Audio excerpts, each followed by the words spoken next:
and they work with any and all horses, starting young horses or retraining problem horses. They prepare them with a solid foundation for any discipline.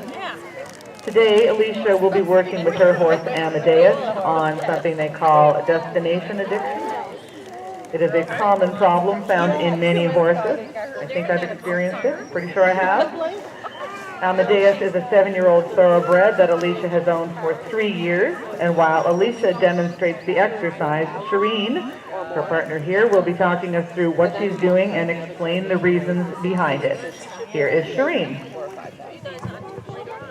Thank you, Donna. Hi, everyone. Basically, what Alisha is going to be working on today is what we call destination addiction, like Donna mentioned. And it's something that all horses generally have a problem with unless you address it from the very start of their training. But basically the idea is that horses think anywhere is better than where they are right now. They want to be back in the paddock with their buddies, they want to be eating hay, they don't want to be doing anything at all, and so they're attracted to a certain spot more than where you're asking them to do something. And so when we're asking them to work with us, what we're doing is we're putting pressure on them. And horses don't learn from pressure itself, they learn from the release of pressure. So what we're going to do is we're going to make where the horse wants to be hard work, and where we want them to be nice and easy, where they don't have to do anything at all and they get to have a rest. So Alisha is just going to start walking around the ring now, and she's going to see where Amadeus wants to be. Yes.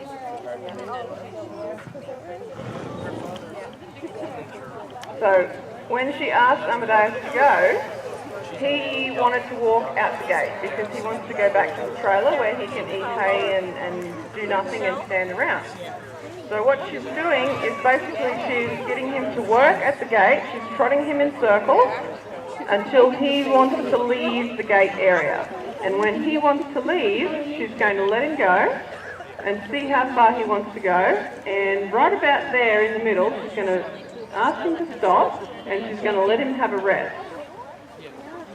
So that over near the gate where he wants to be, lots of hard work, and over here where he doesn't want to be, it's resting. So resting is just as an important part of training horses as the actual work itself. Because like I mentioned, they learn from the release of the pressure rather than the pressure itself. So anything that you're doing with them, whenever you let go of your pressure, say for argument's sake, Alisha's bending his head around there right now asking for lateral flexion. So if she bends his head around and he's stiff, and she lets go while he's stiff, he takes a little mental note of that and says, okay, whenever I bend my head around, I get my face let go when I'm stiff. So what we do is we ask them to bend their head around and wait for them to get soft on our hand by putting a little bit of give in the rein, and then we let go. So that way they then learn that when they're bending around, the way that they get the release is for them to be soft. So he's looking at all of the horses in the ring next to him there, so he's probably going to be quite attracted to that fence there where those other horses are. So she's going to ask him to walk off and see where he wants to go, and he's quite interested in being right on that fence. He's looking over at the other horses and he's wondering, it'd be so much more fun to go over there and hang out with those horses. And he might even go back to the gate because he thinks that going back to the gate would be a way to get there. No, I don't want to go to the gate because I just worked over there, so I know that's no fun over there. Yeah. So no, does she live closer to the... You want to wait here in the line? I'm going to take maybe... Okay. That's right, normally it does take longer than this. But while Alisha's just walking around, I'll tell you a little bit about what we do. We don't use the term natural horsemanship for ourselves because really and truly there's nothing natural about what we do with the horses. If it was natural, Alisha would be out there in a birthday suit and Amadeus wouldn't be being ridden and he'd be out in the field eating grass and doing absolutely nothing. So what we actually do is we work with the horses and train them in a manner that they understand. It's like, say, I'm Australian, okay, and Canada has French-speaking people. I can't speak a word of French. And someone came up to me that only spoke French and started talking to me. I have no idea what they're saying. So they start speaking louder to me, or they start speaking faster, or they get more expressive with their hands. I still don't understand what they're saying. What they're doing doesn't make any difference to whether or not I understand. So what we do with the horses is we actually have to work with them in a language that they understand. So you can see here right now, he wants to be along that fence because that's where all the other horses are. So what Alisha's going to do is she's going to trot up and down that fence, or is he going to leave the fence? We'll see. But anyway, getting back to my story about the French. So if I don't understand what the French person is saying to me, them getting louder or more expressive or frustrated is not going to help me understand. So we can't get louder or bigger with our hands or harder with our legs or frustrated with the horses if they don't understand what we're asking them to do. So we speak to them, for want of a better word, in a language that they understand, a language that they use with other horses themselves. And so you can see there, I'm not sure if you're watching, but when Alisha was trotting those circles at the gate there, she stayed there until he tried to drag her away. She was trotting circles, trotting circles, trotting circles, and the circle stayed in the same place. But as he decided that it's no fun to be near the gate, he tried to make his circle bigger on one side. And when he does that 2 times in a row, that's when Alisha is going to say, okay, we don't need to be here anymore, let's go somewhere else. And he's like, yes, please, let's go somewhere else. So right there, he hasn't been in this part of the arena yet today, so she's going to bend him around there and ask him to stop and let him have a rest there, so that he thinks that it's definitely lots more fun down here where I get to do absolutely nothing than it is over at the gate where I have to do lots and lots of work.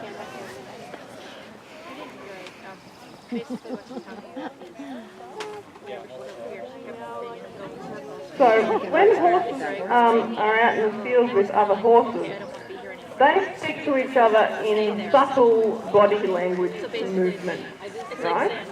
So we need to do the same with our horses, and we need to teach them what our body cues are and how they need to respond to them. So say you've got 2 horses out in the field and 1 pile of hay. One horse is the lead horse and the other horse is not the lead horse. So the other horse that's not the lead horse wants to come and eat the hay, but the lead horse says, no, you can't have my hay, this is my hay, go away. They're not just going to go over to that horse and say, don't come over here, this is my hay, don't come here, this is mine, don't you come over here, because that's not how they work. They're going to let the horse come over to the pile of hay, and when it gets there, they're going to suggest it leave. They're going to roll their eyes at it, they're going to pin their ears, they're going to bare their teeth, and if none of that works, the horse is going to get even more loud with their suggestion of going away, and they're going to turn their butt to it and kick it, or they're going to chase it and bite it on the bum.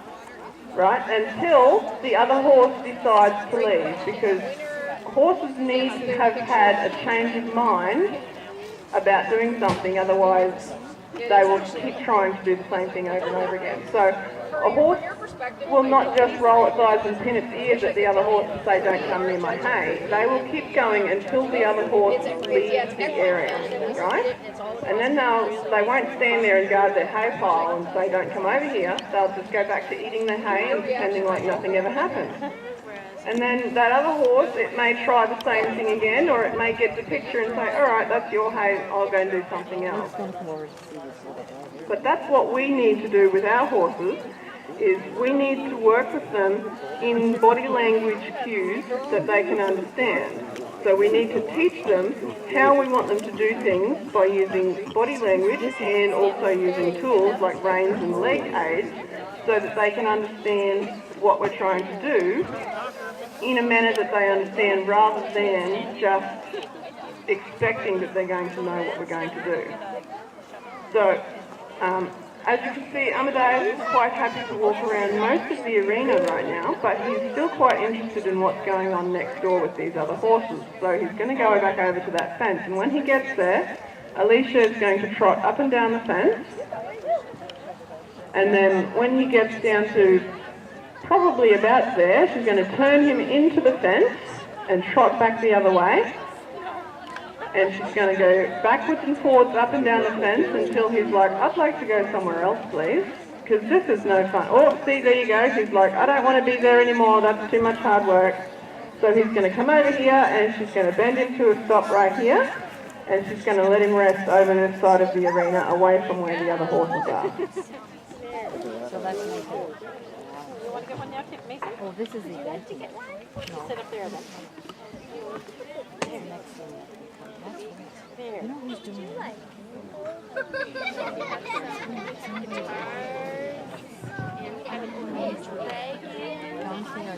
you want a dragon or do you want guitars? Is that an owl? You want an owl? Yeah, okay. Owl. Put this on my boobs. I'm gonna put this on my boobs. I'm gonna put this on my boobs. Would you like a spider? So Alicia's just going to ask Amadeus to walk off here again in a minute. And when she does, just take note of how much pressure she has to use to ask him to go. Did you see her actually ask him to go? It was very, very minimal leg movement there that asked him to go. And you can see how she's riding him just in a rope halter and the reins are loose. So the idea is that we want to teach the horse that it's their responsibility to maintain their emotions and to maintain the speed at which we ask them to go until we ask them to do something else. So that's part of the reason why this destination addiction is so important, because if you don't take care of where they want to be, you will find that you can't get them to leave home when you want to go on a trail ride, and if you do finally get them to leave home, they're going to want to rush back home and get them, and you'll just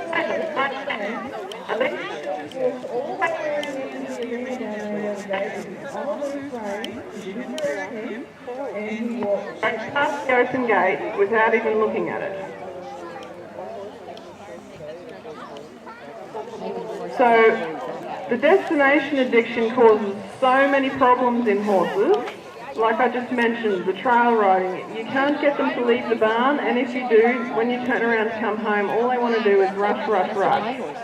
It's the same thing in the jumping ring. You know, a horse will pop an extra stride down the long side going away from the barn, but they can make the stride count on the way towards the barn because they don't want to leave, right?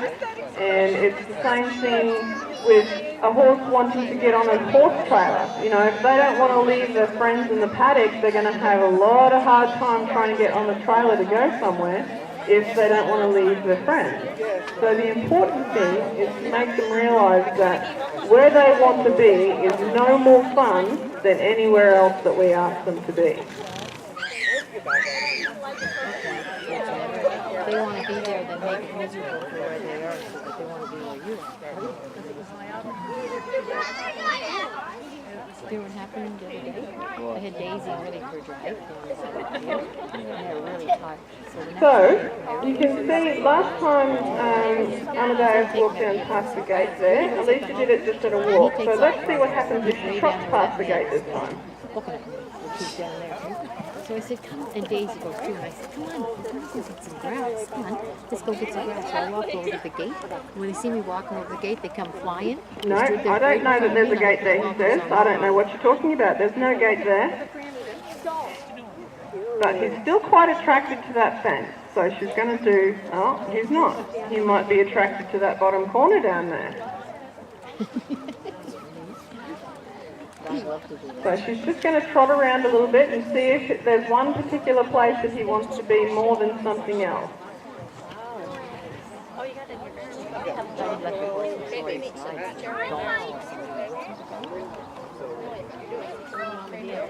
you can tell he's doing good. It doesn't even have to fit anymore.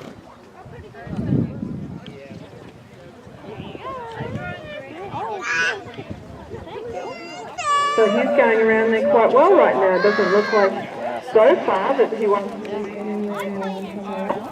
Perfect. He turned away from the gate that time. Let's see what he looks like if he goes for a little canter. I have pretty cool lightning bolts and dragons. And I have a spider. You didn't want me to make it easy for you, did you? I don't really want to use like.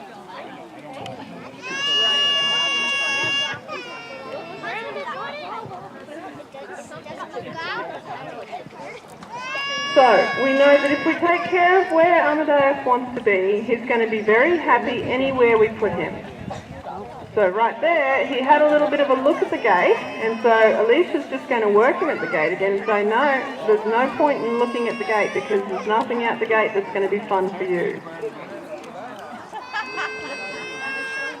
So see how she's trotting him around and around and around, trotting, and she's going to wait until he tries to drag her away. You can see that he's starting to think about it. Right there, he's making his circle a little bit bigger.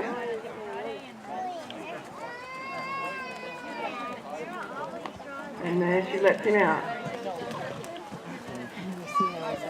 So the idea being, we're making the wrong thing hard and the right thing easy. So the wrong thing is, Amadeus wants to be at the gate. And the right thing is, anywhere but at the gate. So when we want to make something hard, we don't have to make it impossible. We don't have to make it so hard that they want to quit trying and looking for another answer. All it has to be is slightly harder than the thing that we want them to do. Oh, so he wants to have a look out the gate again. That's all right. We need to let them make the mistake so that they can learn where the correct answer is. If we don't let them make the mistake, we're micromanaging them and we're preventing them from actually learning how to be happy where we want them to be.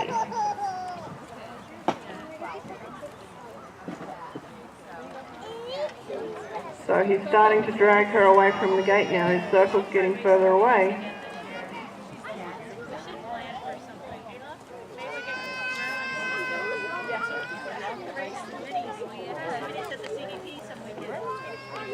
So right there, she lets him out to trot away.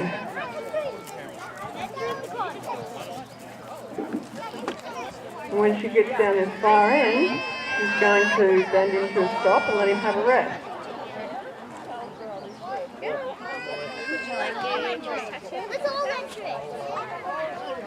In the furthest corner away from the gate and the other horses. He hasn't been in that corner yet. You can see there's no hoof prints over there in that corner.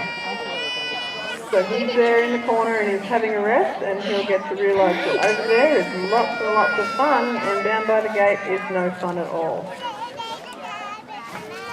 We should have got you a Jimmy's too. I was just thinking that. Why didn't we bring you a treat? A drink. Silly us. Minis are so cute.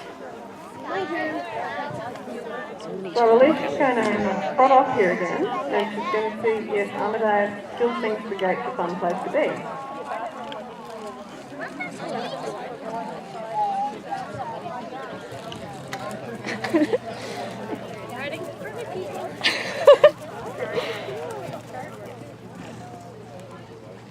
He's looking at the gate, he's looking at the gate, he trots right past the gate.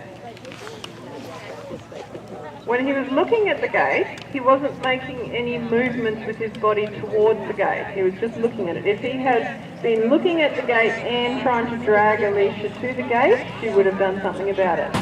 But she wants to allow him to make the right choice, right? We want to allow them to make the mistake just as much as we want to allow them to make the right choice. So we don't want to interfere too soon. We want to allow them the opportunity to figure out the answer.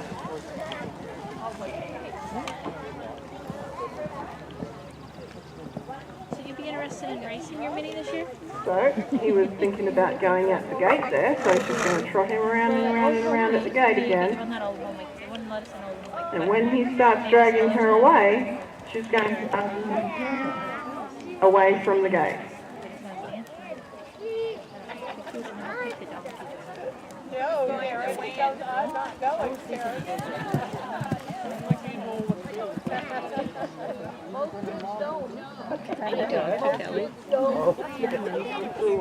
Oh my gosh.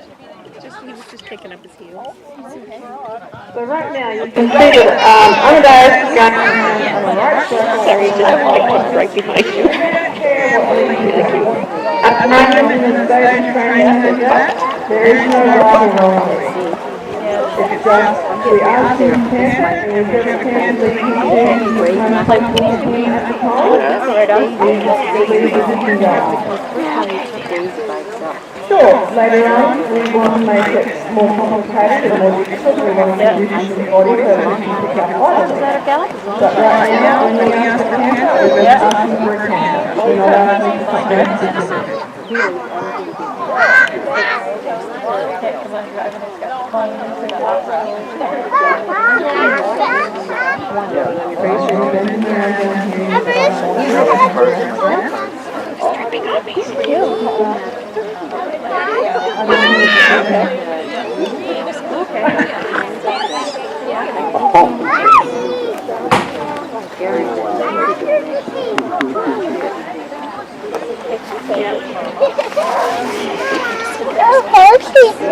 Yeah, over here. Accidentally put perps.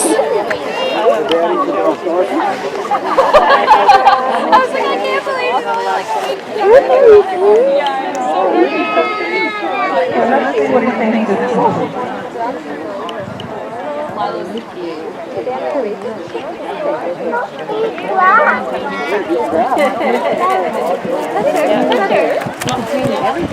Well, over here with Henry.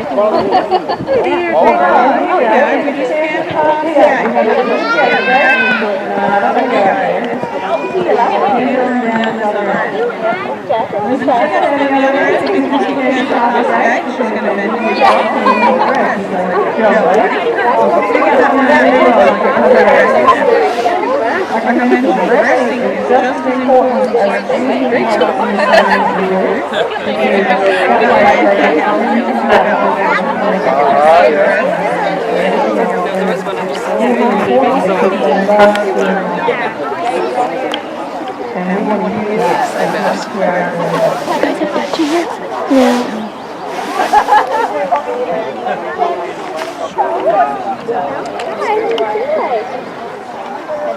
A little bit better? Yeah, maybe. Change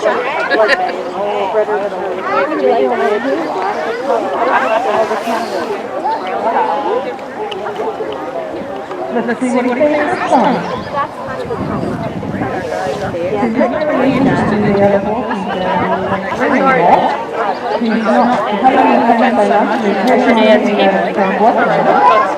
But he has a gene there that throws her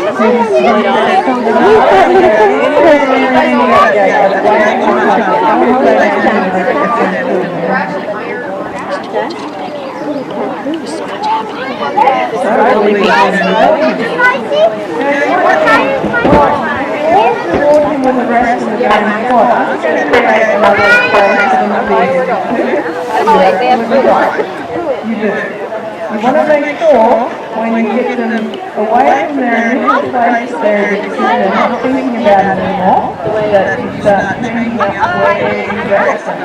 Because they remember, I can direct them far away from the other horses, away from the I get to rest over there every single time.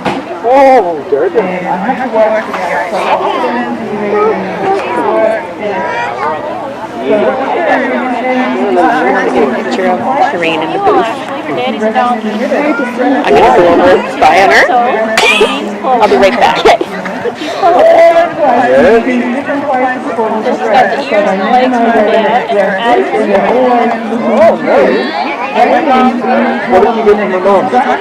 Wood. Basically, her body, her hair,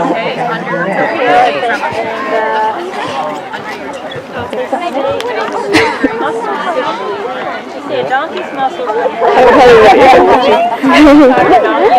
next 5 years, of course, they got Simon, what do you think?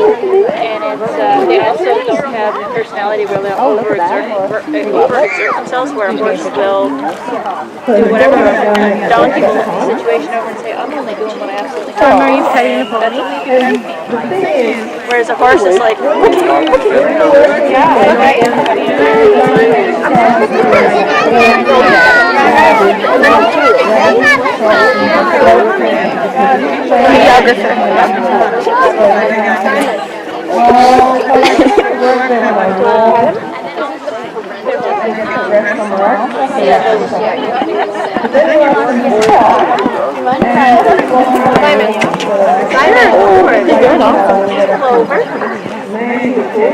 can get a good one that is.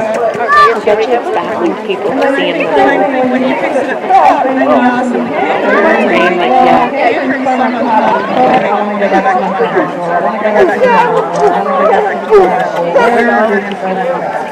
So you have to make sure that you communicate all so that they realize that we're going to be... Here's a big straw. Oh, you're playing for mom. And they all, like, she cries, and they'll kind of listen, you know, within 2 days. This one, she got out, she's like, there's no way I'm listening, there's no way I'm going. And the mother, I think the mom's like, what? It's raining. Very independent. Had, I don't know, probably maybe a little nothing compared to this one. She'll probably be about 35 inches. Her father's 35. Her mom's about 33. What'd you say? What? So I'll show you. Horses, they're bred. Class A certified. Class B certified. The donkey. What we want to do is we also find a good place before the horses are flying work. So, let's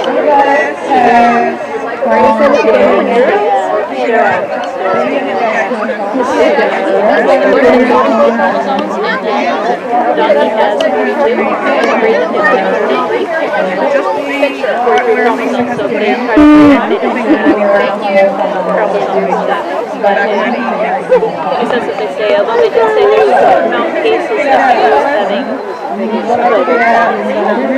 if it's a donkey, the fawn, like whatever the other one is what it's going to look like. Like if it's a donkey, it's going to look like a donkey. If it's a horse, it's going to be a horse. And the mules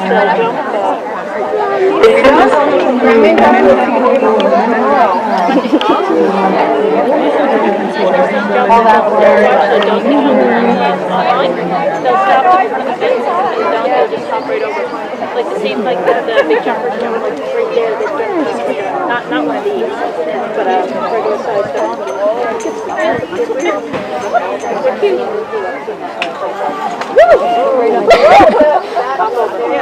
And this one here is almost known Is she in it? Yes. She cleared, I think. do it again. Excellent. Oh, there she is.